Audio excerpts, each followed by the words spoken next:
We've just finished up the last week of non-conference play for the Big 12 and are heading into conference play. Um, Pretty interesting last week of the Big 12 for their non-conference games. Had some surprises, some big blowouts, a lot of scoring, and even records were broken this week. But yeah, gonna give my power rankings, and then as I give the power rankings from 10 to 1, I will talk about each team and how they did this week. 10, Iowa State, they stayed the same. They didn't do bad on offense, actually. They played with their backup quarterback, Zeb Noland. Kyle Kempt was out with an injury. They scored 27 points, pretty solid. It's not great, obviously, but it's not bad for their backup. So their defense, obviously, allowed 37 points. But against Oklahoma, that's also not too bad, considering Oklahoma in their first two games scored 50 or more points. They scored, 63 against Florida Atlantic, and then they dropped 52 or something on UCLA.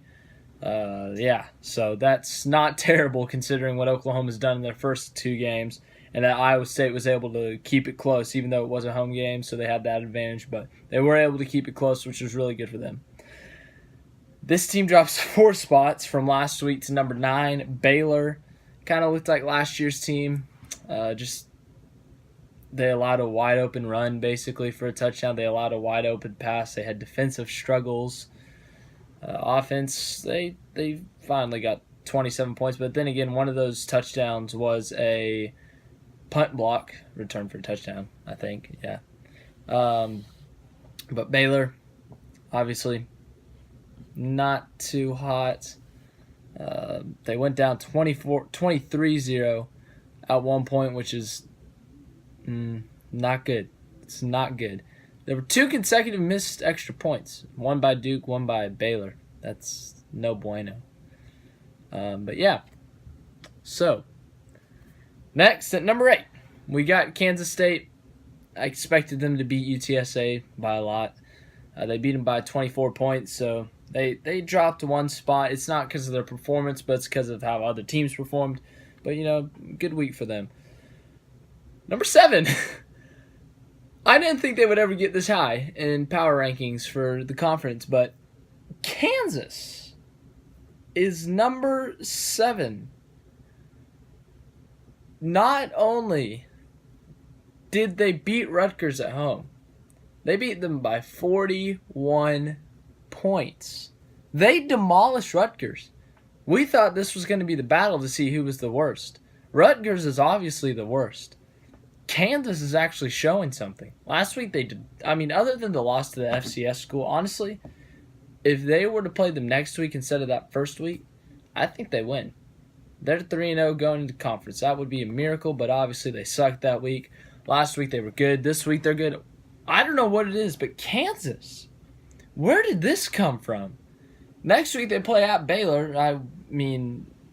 I'll talk about that in my week 4 preview, whatever. But man, Kansas, they go up 2 spots from 9 to 7. Good for them.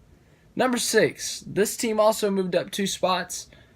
Texas, after demolishing an overrated USC team. USC with a true freshman quarterback in his second start. He struggled. JT Daniels did struggle. Threw an interception. It's not like he was just throwing bad passes or anything. He still had like 300 yards or something, but he just seemed uncomfortable. USC, they scored 2, I think their first 2 possessions, and then they never scored again. Like they just struggled after that. They did get to the goal line one time. They got stopped. There was a safety call that should have been a safety, but it's still not an excuse to lose by 23 points and when you're in the top 25. So I think USC really got exposed, but Texas, they showed really good signs. The defense after those first few possessions, obviously on the 4th and goal at the 2-yard line, they made that stop. They forced a couple turnovers. I don't know how many turnovers. They had an interception. I don't know if there was a fumble. Yeah, there was. Late in the game, there was a fumble. USC might have recovered it, but it was 4th down anyway, so it didn't really matter. And then they blocked a field goal and returned it for a touchdown. So that's really good. And it was something happened there. Like, he just didn't get blocked. I don't think he even got touched. He was able to run through and block that thing. But the offense did pretty solid. Ellinger had a pretty good game. Little Jordan Humphrey, really good game. Overall, pretty good game for Texas. Only allowed 14 points to USC. Not bad. They get their revenge. They destroyed them. The greatest part was the defense only allowed -5 yards. And in account of that is including sacks. So I think he got sacked like 3 times for 26 yards. JT Daniels did. So that does kind of blow it up out of proportion. But then again, one of those rushes was a 20. I think the total yards, if you take away the sacks, was like 30-something yards, 37 yards. And one of those rushes was that 25-yard touchdown. So after that, they didn't do too bad defensively on the run. They were getting tackles for losses. They were not allowing them to get more than 2 yards, really. It was really impressive to see the defense do that, but they did lose a key defensive player, Malcolm Roach, which will play big because he's out for a while. Number 5. This was the record I'm talking about. Texas Tech's quarterback, Alan Bowman.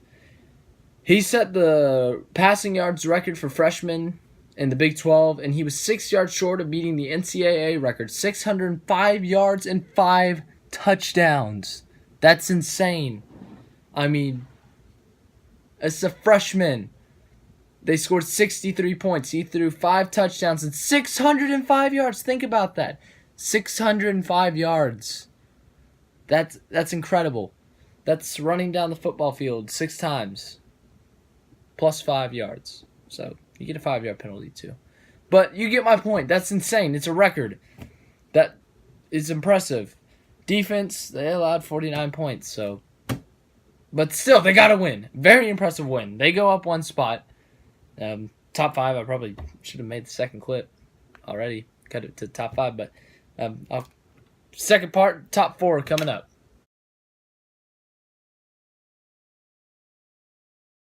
At number 4, we have TCU. TCU played a very tough game against a very tough opponent whose coach should be suspended longer. I'm not going to get into that. But Urban Meyer's last game of his suspension was this game. TCU, they lost 40-28 in a neutral site that was only like 15 miles away from their campus.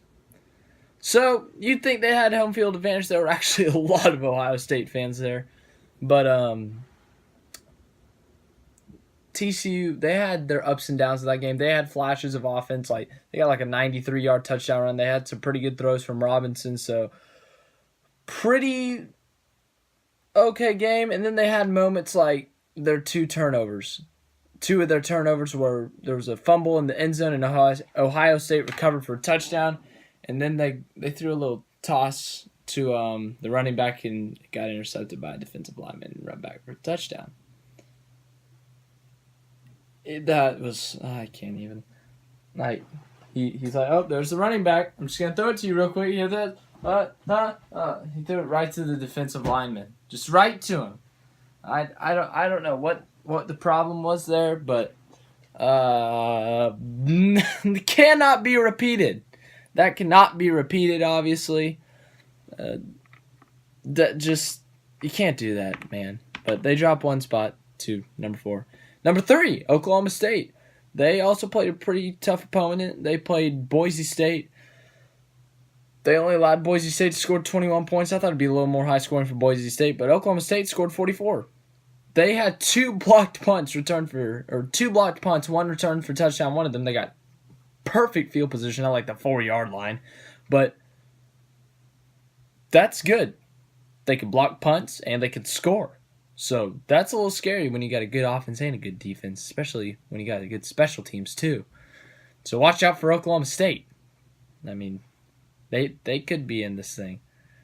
Number 2, we got Oklahoma. Oklahoma's still number 2. And West Virginia's still number 1. West Virginia didn't play because of the hurricane, and then they were playing at NC State. There was a hurricane, so can't really jump them. And Oklahoma didn't play. It's like they didn't beat Iowa State by 70 or something to jump them.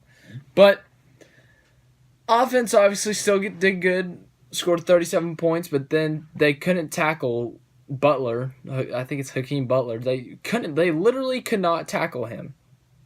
Literally couldn't tackle him. Like just 4 guys just bouncing off of him like it's a steel wall or something. I don't know. But just, that's not good. You got receivers in the Big 12 that are big and that you're going to have to tackle. You can't just bump them over like Florida Atlantic receivers. I don't know. But they got to do better at that defensively.